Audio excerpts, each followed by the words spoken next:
वाल्मीकि रामायण से जुड़े 28 ऐसे रहस्य जिनसे ज्यादातर लोग हैं अनजान। दोस्तों, बहुत ही कम लोग जानते हैं कि श्री रामचरितमानस और रामायण में कुछ कुछ बातें बिल्कुल अलग अलग हैं, जबकि कुछ बातें ऐसी हैं जिनका वर्णन केवल वाल्मीकि कृत रामायण में ही लिखी गई हैं।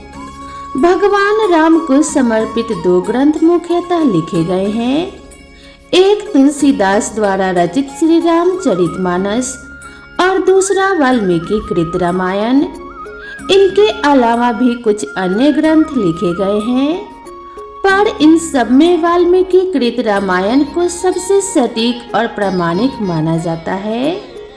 लेकिन बहुत कम लोग जानते हैं कि श्री रामचरितमानस और रामायण में कुछ बातें बिल्कुल अलग अलग हैं, जबकि कुछ बातें ऐसी हैं जिनका वर्णन केवल वाल्मीकि रामायण में ही है। रामायण का हिंदू धर्म में एक विशिष्ट स्थान है। मनुष्य जाति के जीवन और उनके कर्मों का विशेष प्रकार से रामायण में विवरण दिया गया है। इसमें भगवान राम और देवी सीता के जन्म एवं जीवन यात्रा का वर्णन है। हम में से अधिकांश लोगों को रामायण की कहानी पता है। ऐसा माना जाता है कि मूल रामायण की रचना ऋषि वाल्मीकि द्वारा की गई थी, लेकिन कई अन्य संतों और वेद पंडितों जैसे तुलसीदास, संत एकनाथ इत्यादि ने भी इसके अन्य संस्करणों की रचना की है। हालांकि प्रत्येक संस्करण में अलग अलग तरीके से कहानी का वर्णन किया गया है, लेकिन मूल रूपरेखा एक ही है। ऐसा माना जाता है कि रामायण की घटना 4वीं और 5वीं शताब्दी ईसा पूर्व की है, लेकिन इस महाकाव्य से जुड़े कुछ ऐसे भी रहस्य हैं जिनके बारे में लोगों को जानकारी नहीं है। आज के इस वीडियो में हम आपको वाल्मीकि कृत रामायण की कुछ ऐसी ही बातों के बारे में बताएंगे। आपके सामने रामायण से जुड़े कुछ ऐसे ही रहस्यों के बारे में बताएंगे जिसे आज तक आपने बिल्कुल भी नहीं सुना होगा। नंबर 1, तुलसीदास द्वारा रामचरितमानस में वर्णन है कि भगवान श्री राम ने सीता स्वयंवर में शिव धनुष को उठाया और प्रत्यंचा चढ़ाते समय वह टूट गया, जबकि वाल्मीकि द्वारा रचित रामायण में सीता स्वयंवर का वर्णन नहीं है। रामायण के अनुसार भगवान राम व लक्ष्मण ऋषि विश्वामित्र के साथ मिथिला पहुँचे थे। विश्वामित्र ने ही राजा जनक से श्री राम को वह धनुष दिखाने के लिए कहा। तब भगवान श्री राम ने खेल ही खेल में उस धनुष को उठा लिया और प्रत्यंचा चढ़ाते समय वह टूट गया। राजा जनक ने यह प्रण किया था कि जो भी इस शिव धनुष को उठा लेगा उसी से वे अपनी पुत्री सीता का विवाह कर देंगे। नंबर 2, रामायण के अनुसार राजा दशरथ ने पुत्र प्राप्ति के लिए पुत्रेष्टि यज्ञ करवाया था। इस यज्ञ को मुख्य रूप से ऋषि श्रृंग ने संपन्न किया था। ऋषि श्रृंग के पिता का नाम महर्षि विभांडक था। एक दिन जब वे नदी में स्नान कर रहे थे, तब नदी में उनका वीर्यपात हो गया। उस जल को एक हिरनी ने पी लिया था, जिसके फल स्वरूप ऋषि श्रृंग का जन्म हुआ था। नंबर 3, विश्व विजय करने के लिए जब रावण स्वर्गलोक पहुंचा तो उसे वहां रंभा नाम की अप्सरा दिखाई दी। अपनी वासना पूरी करने के लिए रावण ने उसे पकड़ लिया। तब उस अप्सरा ने कहा कि आप मुझे इस तरह से स्पर्श ना करें। मैं आपके बड़े भाई कुबेर के बेटे नल कुबेर के लिए आरक्षित हूँ, इसीलिए मैं आपकी पुत्र वधू के समान हूँ। लेकिन रावण नहीं माना और उसने रंभा से दुराचार किया।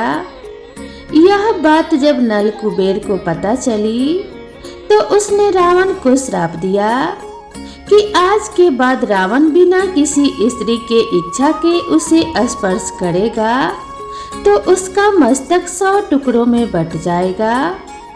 नंबर 4, ये बात सभी जानते हैं कि लक्ष्मण द्वारा शूर्पणखा के नाक कान काटे जाने से क्रोधित होकर ही रावण ने सीता का हरण किया था, लेकिन स्वयं शूर्पणखा ने भी रावण का सर्वनाश होने का श्राप दिया था, क्योंकि रावण की बहन शूर्पणखा के पति का नाम विद्युत जीवा था। वो काल के नाम के राजा का सेनापति था। रावण जब विश्व युद्ध पर निकला तो कालिकेय से उसका युद्ध हुआ। उस युद्ध में रावण ने विद्युत जीवा का वध कर दिया। तब शूर्पणखा ने मन ही मन रावण को श्राप दिया कि मेरे ही कारण तेरा सर्वनाश होगा।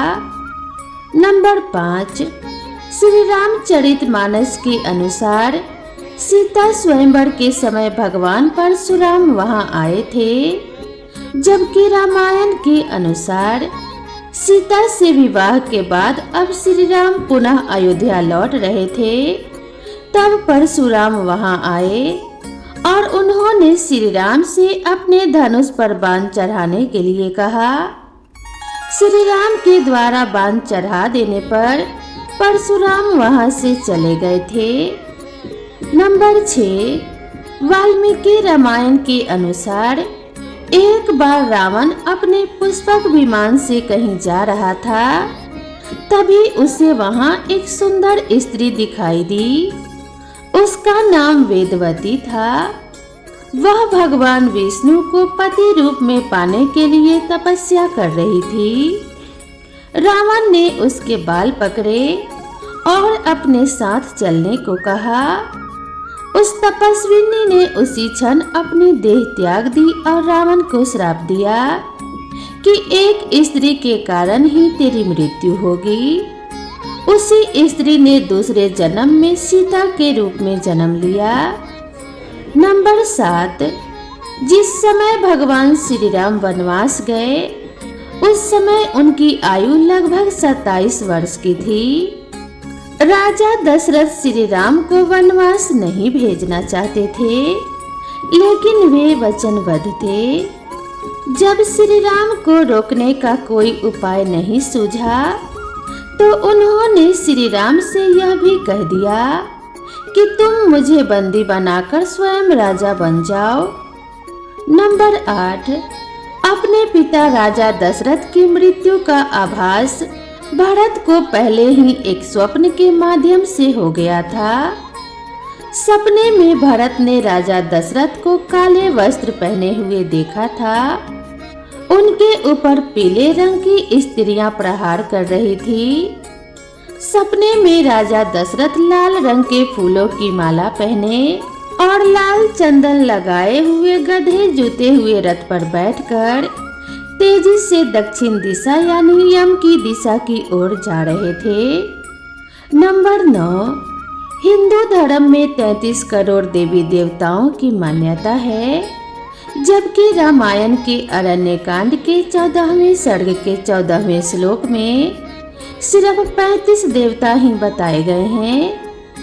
उसके अनुसार 12 आदित्य, 8 वसु, 11 रुद्र और 2 अश्विनी कुमार, ये ही कुल 33 देवता हैं। नंबर 10, रघुवंश में एक परम प्रतापी राजा हुए थे जिनका नाम अरण्य था। जब रावण विश्व विजय करने निकला तो राजा अरण्य से उसका भयंकर युद्ध हुआ। उस युद्ध में राजा अरण्य की मृत्यु हो गई, लेकिन मरने से पहले उन्होंने रावण को श्राप दिया कि मेरे ही वंश में उत्पन्न एक युवक तेरी मृत्यु का कारण बनेगा। नंबर 11, रावण जब विश्व विजय पर निकला तो वह यमलोक भी जा पहुंचा। वहां यमराज और रावण के बीच में भयंकर युद्ध हुआ। जब यमराज ने रावण के प्राण लेने के लिए काल दंड का प्रयोग करना चाहा तो ब्रह्मा ने उन्हें ऐसा करने से रोक दिया, क्योंकि किसी देवता द्वारा रावण का वध संभव नहीं था। नंबर 12, सीता हरण करते समय जटायु नामक गिद्ध ने रावण को रोकने का प्रयास किया था।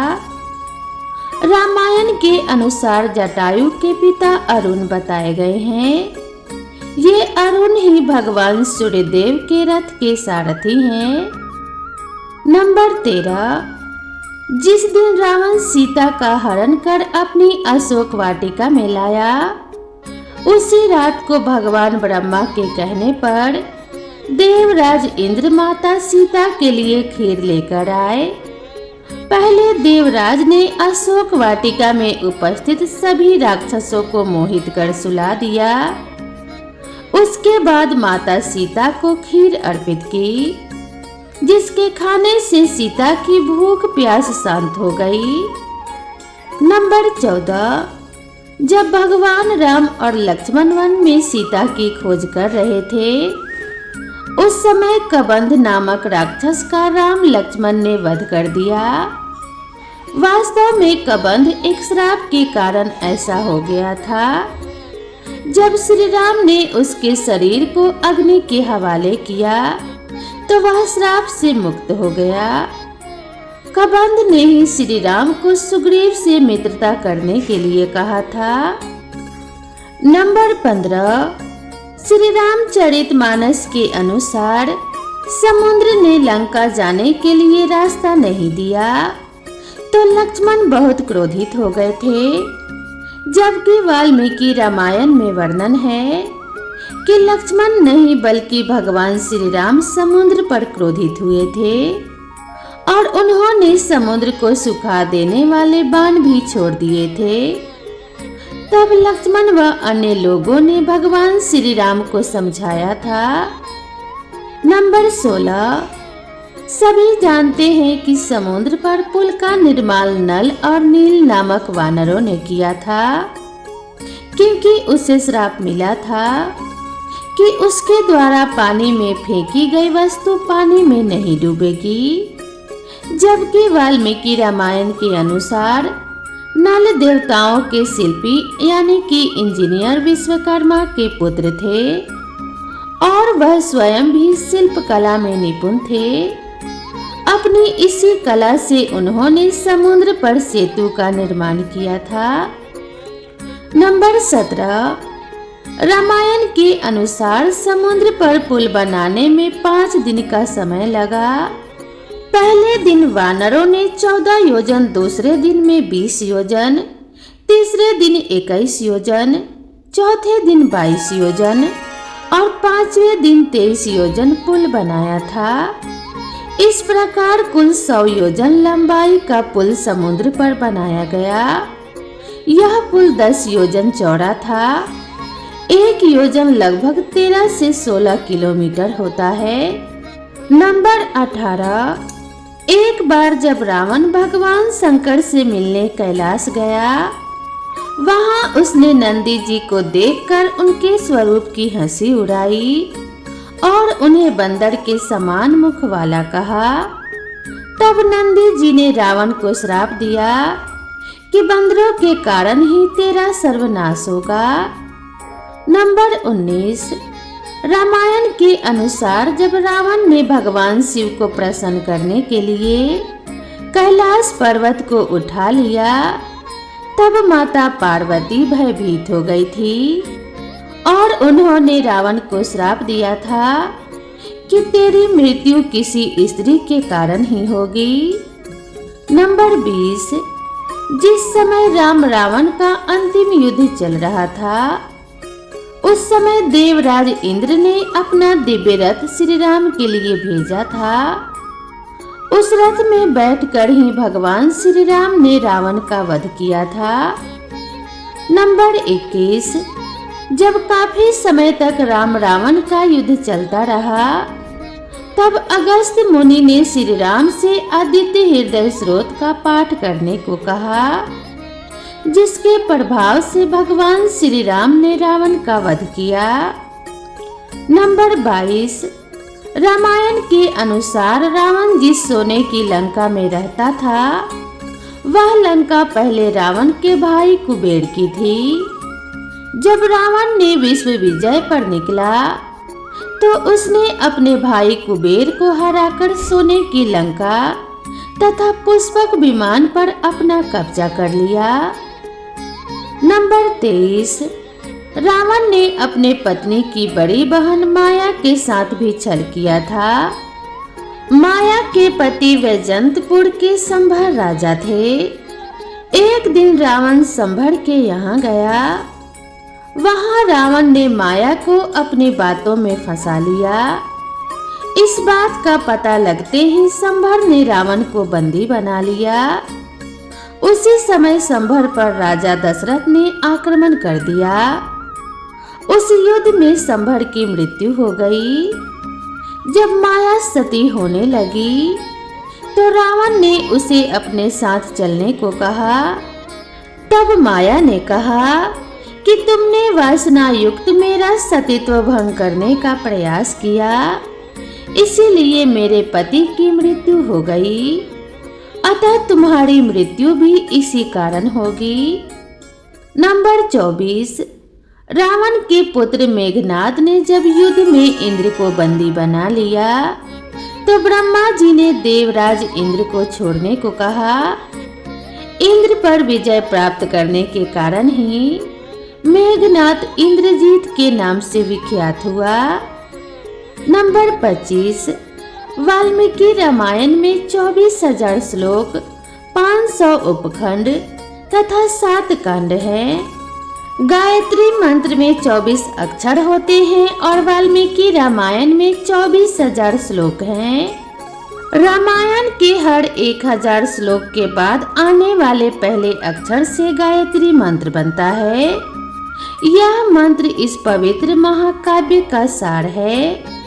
गायत्री मंत्र को सर्वप्रथम ऋग्वेद में उल्लेखित किया गया है।